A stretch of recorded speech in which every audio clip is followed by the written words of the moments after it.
Om Namo Bhagavate Vasudevaya. Om Namo Bhagavate Vasudevaya.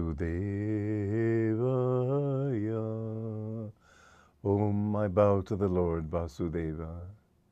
This is the second brief introduction to a series of classes, I might call them, or commentaries, sessions in which I'm going to be discussing Paramhansa Yogananda's commentaries on the Bhagavad Gita. I wrote a book on his commentaries called The Essence of the Bhagavad Gita. These commentaries will be based on those. The Bhagavad Gita, as I said last time, is one of the great scriptures of the world. In many ways, it's the greatest because it's the most condensed and amazingly clear description of man's ascent from matter to the heavens and to union with God. But in fact, the whole Mahabharata, of which the Bhagavad Gita is taken, describes the descent also, how man is allegorical, but how man came from spirit, how man was manifested through vibration in material form, and how he gambled. Shakuni, who in the story of the Mahabharata was a trick gambler, and Yudhishthira gambled away everything by this trickery. And so we gamble away our happiness and our peace of mind and everything, playing with the desires of this world. It's a gamble that we can never lose. Many people think, oh, well, I won't be hurt by this, I won't be hurt by that. Don't play that game, it's not safe. The thing is, the dice are loaded. You can't trust your own mind. You can't get out of delusion just by thinking your way out of it.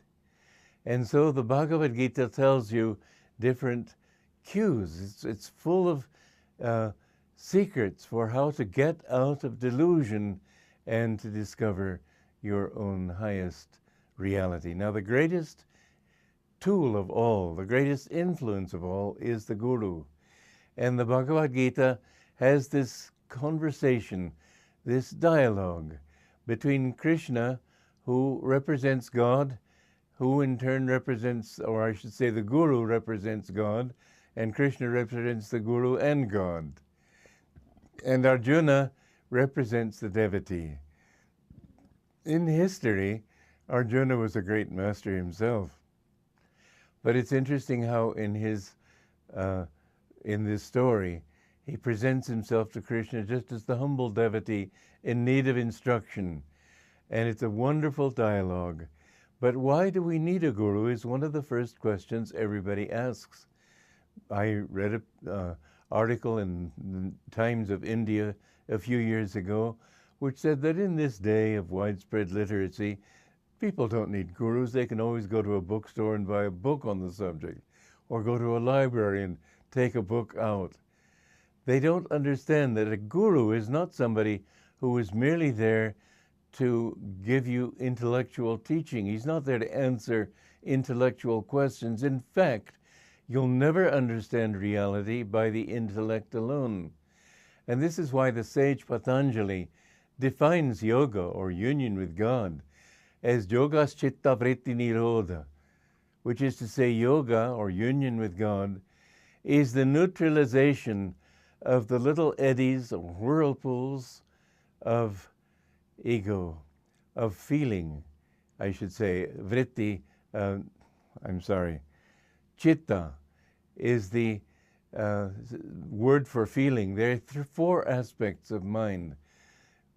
Sri Yukteswar explained them this way, that you've got a horse reflected in a mirror. The mirror is the mind.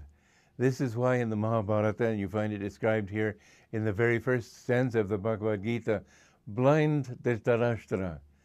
The mind is blind because it doesn't decide, it merely receives impressions from outside. This is the aspect of the mind that is sort of the blank slate on which everything is written. Then comes the intellect. Mon, buddhi, ahankar, chitta. Mon is the mind. Buddhi is the intellect. And the intellect looks at this image of a horse in the mirror and says, oh, that's a horse. Well, you're not bound by that definition. The ego then comes in and says, oh, that's my horse. And still you're not really bound, because you can see a thing as yours and know that you have responsibility to it, but you may not be attached to it. Attachment comes in when feeling comes in. Feeling is of the heart. And when feeling says, oh, how happy I am to see my horse, then you're caught in delusion. The horse was non-existent. The definition was non-existent. The egoic attachment was non-existent. Everything is a dream of God. Nothing is real. But when you become attached to the dream, that's when the dream can hold you. And how long will it hold you? Just as long as you like. Because there are infinite number of byways in which you think, oh, I'll find this fulfillment here and that fulfillment there. You'll never find fulfillment except in the self. One time Yogananda, when he wanted to start his school in Ranchi, he went to the Maharaja of Kashim Bazar and asked him if he would give him land to have it on, to found it on. And the Maharaja wanted to test his knowledge. So he had a group of pundits come in. Well, Yogananda was a young man and was not a scholar. And he said that there they were, all ranged against me, ready for a spiritual bullfight. And Yogananda said, let's not talk about anything that we've learned in the scriptures. Let's talk about what we have realized. And of course, that took all the wind out of their sails, because that's all the understanding they had was intellectual knowledge. He said the scriptures say that these four aspects of mind, mon, buddhi, ahankara, chitta, they have their corresponding location in the body. Can you tell me what they are, what those locations are? And they of course were stumped. He said, well, mon, the mind, is centered here at the top of the head. Buddhi is centered between the eyebrows. And that's why when you try to think deeply or reason, you tend to knit your eyebrows. Ego is centered here in the medulla oblongata. And that's why when people are egotistical, they sort of look down their noses, because tension draws their energy back here. You look down your nose, or see everybody is beneath your nose, as they say in Italian, sotto il naso. And then when you feel love, you feel it in the heart. Feelings are centered in the heart. You'll never find a love-sick swain saying, oh, my knee is broken, when he's disappointed in love. But they all will say, I have a broken heart, or I feel very badly in my heart. The heart is the center of feeling.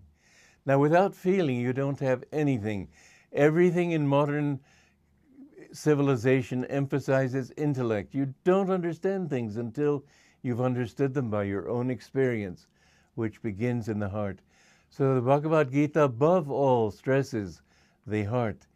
And I want to talk next time, again, about the importance of the Guru in helping to change your level of consciousness from chitta to infinite consciousness. Satchidananda. God bless you.